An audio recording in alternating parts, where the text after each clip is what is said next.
Well, first up on the show, the Afghan President Ashraf Ghani has postponed his inauguration on the U.S. request. This after Washington raised concerns that the controversy over his re-election might hamper the signing of a peace deal with the Taliban later this week.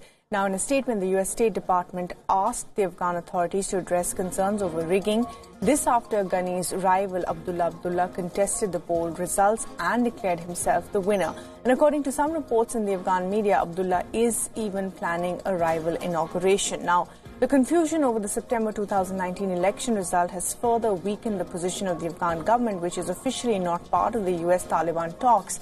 This as Taliban rejected Kabul-based government as a puppet regime. However, both Washington and Taliban have said that they will hold separate talks with the Afghan government. We're currently in a 7-day reduction in violence period that started on February 22nd.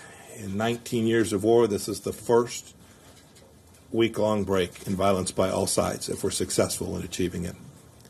If, and only if, it's successful, we will sign the U.S.-Taliban agreement coordinated with the Government of National Unity on or about February 29th that includes a timeline for both a conditions-based and phased troop withdrawal and for the commencement of intra-Afghan negotiations. Meanwhile, the week-long observance of reduction in violence is underway in Afghanistan. Remember, the negotiations resumed after Taliban agreed to reduce violence, while the U.S. said that it will not carry out operations against the terror group. As per the peace deal, which will be signed in the Qatar capital of Doha on February 29, Taliban will give up arms in exchange for the U.S. troop withdrawal from Afghanistan. Taliban will also help Washington in the fight against the Al-Qaeda and the ISIS in the conflict-hit country. The U.S. has also agreed to certain security arrangements proposed by the Taliban as it seeks to end its longest war. Meanwhile, Qatar has invited Pakistan to the U.S.-Taliban deal signing in Doha. The country's Foreign Minister Shah Mahmood Qureshi is expected to attend the final talks.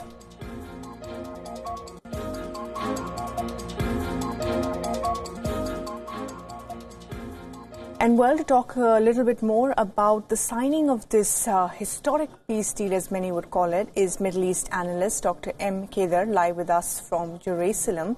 Thank you, Mr. Kedar, for talking to us this evening. Now, your thoughts, firstly, on the signing of this deal on the 29th. What do you feel? Are you optimistic about it? Well, first of all, we have to put what happens today in the framework of the history. The United States invaded Afghanistan in December of 2001 after the September 11 attacks on the United States by Al-Qaeda, which took Afghanistan as the basis. Taliban, at that time, was the governor of Afghanistan and actually hosted Al-Qaeda.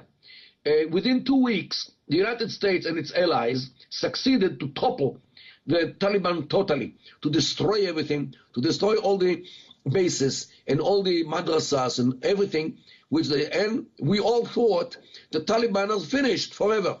And here today, less than 20 years later, Taliban today actually imposes its own agenda on the United States of America. And this is something which we all should bear in mind, that when Islamic movements like Taliban is determined, no power can stand in front of them, even not the United States of America.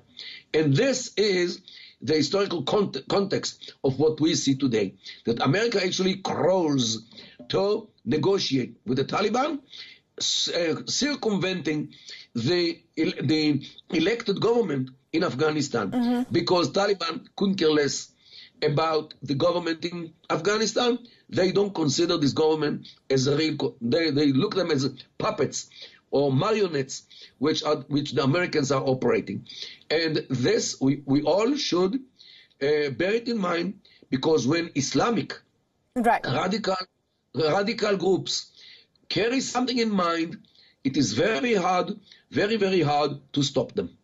Right. So in essence, it means that it's a win-win for the Taliban and a no-win for the Americans, given the fact that this has been the longest ever war, and the fact is that now they're negotiating with the Taliban, and while the elected government there's a lot of infighting already between Ashraf Ghani and Abdullah Abdullah. That doesn't help anybody's cause in Afghanistan either.